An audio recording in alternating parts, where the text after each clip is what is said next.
Yasin pengantar hukum Indonesia, yaitu tentang mazhab. 3 perspektif aliran mazhab. Yang itu yang pertama, analisis perspektif aliran filsafat hukum di Indonesia. Yang perspektif aliran hukum alam atau kodrat.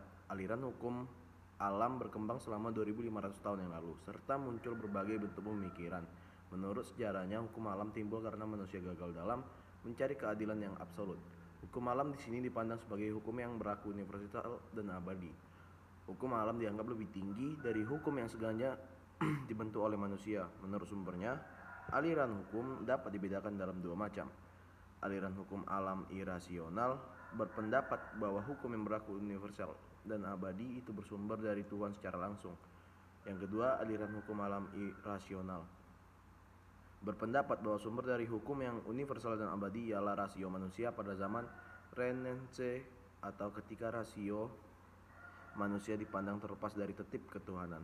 Hukum alam tersebut muncul dari pikiran manusia sendiri tentang apa yang baik dan buruk, yang penilaiannya diserahkan kepada kesusilaan moral atau alam. Hukum alam merupakan bagian dari hukum Tuhan yang dapat diperoleh oleh manusia. Manusia sebagai makhluk yang berakal menerapkan bagian dari hukum Tuhan terhadap kehidupan manusia. B. Aliran positivisme hukum. Teori hukum murninya sebenarnya merupakan sintesis atas tesis aliran hukum alam dan positivisme empiris yang bertolak belakang.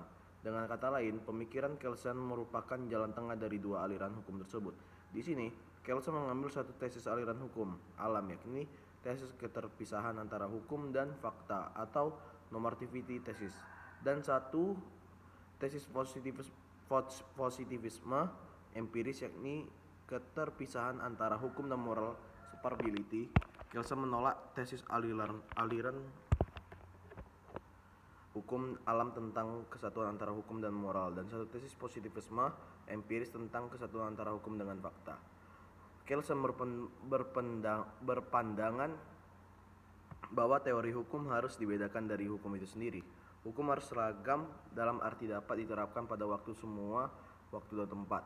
Hukum harus dilepaskan dari anasir-anasir politik, psikologis, sosiologis, dan dipisahkan dari nilai-nilai moral atau etis. Dengan kata lain, hukum yang harus benar murni, dan hukum merupakan pencerminan dari proposisi yang seharusnya. Selain terpisah dari moral, hukum juga terpisah dari fakta. Hukum adalah norma positif dalam sistem perundang-undangan dan terlepas dari fakta sosial. Apa yang telah dinormakan menjadi undang-undang adalah hukum, sehingga keberadaannya sebagai institusi normatif yang memaksa. Validitas suatu norma tidak terletak pada kesesuaian antara norma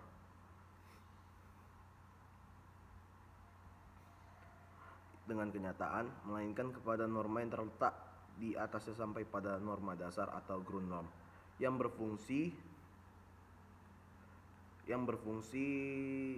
sebagai sumber keharusan dalam bidang hukum. Kaidah itu berbunyi sebagai berikut: orang harus menyesuaikan diri dengan apa yang ditentukan. Man soll zichzelf verhalten wie die Verfassung vorsieht.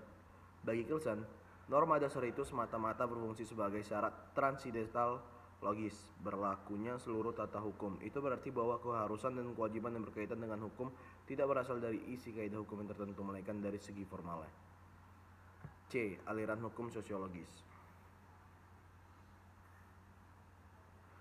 Berlawanan dengan tesis moralitas dan normativitas, aliran hukum adalah tesis realisme hukum. Jika hukum alam menyatukan hukum dan moral, positivisme empiris justru sebaliknya. Hukum harus dipisahkan dari moral. Realisme hukum juga tidak memisahkan antara hukum dan fakta. Redus tesis, suatu pemikiran yang ditentang oleh aliran hukum alam. Bagi realisme hukum, hukum dapat direduksi sebagai fakta sosial atau hukum dilihat sebagai produk interaksi sosial. Dalam konteks aliran-aliran dalam filsafat hukum, realisme hukum Amerika Serikat adalah aliran yang memisahkan antara hukum dan moral dan lebih mementingkan fakta sosial. Realisme berarti hubungan dengan dunia nyata, dunia sebagaimana ia nyata sekarang. Realisme hukum adalah suatu studi tentang hukum sebagai sesuatu yang benar-benar secara nyata dilaksanakan daripada sekedar hukum, sebagai sejumlah aturan yang hanya termuat dalam perundang-undangan tetapi tidak pernah dilaksanakan. Menurut penganut aliran ini, sifat normatif hukum harus dikesampingkan karena bagi mereka, hukum pada hakikatnya adalah manifestasi makna-makna simbolik para pelaku sosial. Dalam kaitannya dengan penanganan suatu perkara, hakim harus selalu melakukan pilihan asas mana yang akan ditemukan dan pihak mana yang dimenangkan. Keputusan tersebut sering mendahului ditemukan atau digarapnya peraturan-peraturan hukum yang menjadi landasannya. Oleh karenanya, kreativitas hakim merupakan sentral dalam pembentukan hukum atau judgment law. Sebab hukum bukan logika, melainkan pengalaman. The actual life of law has not been logic, it has been experience. Karena hukum menurut aliran realisme hukum dikonsepsikan sebagai pola perilaku dan pengalaman hakim di persidangan.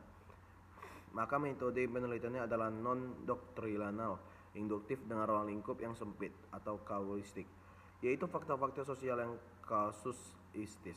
Dalam memutuskan kasus yang sedang ditangani, hakim tidak lagi berpedoman kepada norma-norma positif, melainkan beralih kepada realitas sosial dan kebutuhan masyarakat. Norma-norma positif ini tidak lagi digunakan oleh hakim jika tidak sesuai dengan realitas dan kebutuhan masyarakat. Selain itu, agar putusan hakim yang satu dengan yang lain tidak bertentangan satu sama lain, maka asas presiden menjadi pengikat sehingga ketidakpastian dan disparitas putusan dapat dicegah. Contoh kasus: pengambilan sisa hasil panen atau gresek atau gasak, padi, randu, daun, cengkeh, dan hasil pertanian lainnya yang sudah menjadi kebiasaan masyarakat di Jawa. Analisis perbandingan terkait kasus tersebut. Yang pertama, hukum alam.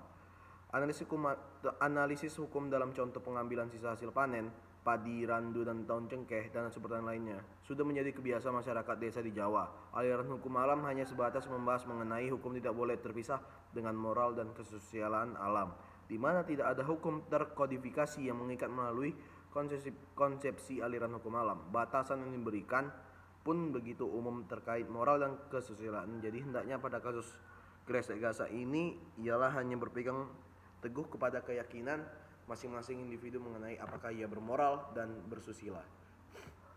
Yang kedua, aliran hukum positivisme. Analisis hukum dalam contoh kasus pengambilan sisa hasil panen padi, randu, daun cengkeh, dan hasil pertanian lainnya sudah menjadi kebiasaan masyarakat di desa di Jawa. Jawaban atas pertanyaan tentang apakah warga masyarakat yang mengambil hasil pertanian tersebut dikategorikan sebagai mengambil barang kepunyaan orang lain secara melawan hukum sebagaimana maksud pasal 362 KUHP, bergantung kepada kesesuaian antara premis minor berupa fakta bahwa warga masyarakat desa di Jawa telah mengambil sisa hasil panen kepunyaan orang lain dengan premis mayor berupa unsur-unsur delik dalam pasal 362 KUHP. Jika kesimpulannya adalah sesuai, maka perbuatan warga tersebut dikategorikan sebagai pencurian. Di sini, hakim berperan sebagai pelaksana undang-undang. Apa yang termaktub dalam pasal 362 KUHP akan dicocokkan oleh hakim dengan kasus yang sedang ditangani. Jika ada kesesuaian, maka hakim tinggal memutus bahwa perbuatan seseorang terbukti memenuhi unsur dalam pasal 36 KUHP. Yang ketiga, aliran hukum sosiologi. Contoh penelitian hukum yang menggunakan aliran hukum sosiologi adalah pengambilan sisa hasil panen padi, randu, daun cengkeh, dan hasil pertanian lainnya yang sudah menjadi kebiasaan masyarakat desa di Jawa. Pertanyaannya adalah apakah warga masyarakat yang mengambil hasil pertanian tersebut dikategorikan sebagai mengambil barang kepunyaan orang lain secara melawan hukum sebagaimana maksud pasal 36 KUHP. Tentu saja, hakim tidak perlu melihat KUHP untuk memutus perkara tersebut, melainkan mendasar kepada kebiasaan masyarakat desa di Jawa yang sudah menjadi pola-pola perilaku yang ajek. Kesimpulannya adalah bahwa mengambil sisa hasil pertanian bukanlah pencurian karena hal itu sudah menjadi kebiasaan masyarakat desa di Jawa. Dalam kasus ini, hakim berperan sebagai pembuatan hukum atau judgment law ketimbang pelaksana undang-undang. Yang terakhir, buatlah kesimpulan menurut pendapat Anda mana perspektif yang paling baik untuk menyelesaikan perkara tersebut. Jadi perspektif saya bagi saya itu yaitu tiap-tiap aliran hukum yang berkembang dalam filsafat hukum memiliki tolak ukur analisis yang berbeda, satu dengan lain yang berimplikasi pada perbedaan metodologisnya. Tesis aliran hukum alam adalah tesis moralitas dan normativitas. Hukum alam menyatukan antara hukum dan moral, tapi memisahkan antara hukum dengan fakta. Metodologi penelitian menurut hukum alam bersifat doktrinal, deduktif dengan lingkup yang universal. Sedangkan tesis Positivisme empiris justru memisahkan antara hukum dan moral serta menyatukan hukum dan fakta. Metodologi penelitian menurut hukum sosiologi adalah non-doktrial induktif karena hukum dikonsepsikan sebagai manifesti makna-makna simbolik para pelaku sosial. Tesis teori hukum murni Kelsen merupakan sintesis dari tesis hukum alam positivisme empiris. Tesis normativitas dari hukum dan alam tesis permisahan antara hukum dan moral dari positivisme empiris diambil dan dijadikan teori hukum positivisme. Metodologi penelitiannya adalah doktrinal deduktif. Lingkup kajiannya bersifat partikular karena hukum dikonsepsikan sebagai norma positif dalam sistem perundang-undangan yang terikat dengan ruang dan waktu. Sedangkan tesis mazhab sejarah adalah kesatuan antara hukum dan moral serta kesatuan antara hukum dan fakta. Mungkin sekian dari saya, Lukman Halim. Apabila ada kesalahan mohon dimaafkan karena kebenaran datangnya kepada Allah Subhanahu wa taala. Saya tutup. Wassalamualaikum warahmatullahi wabarakatuh.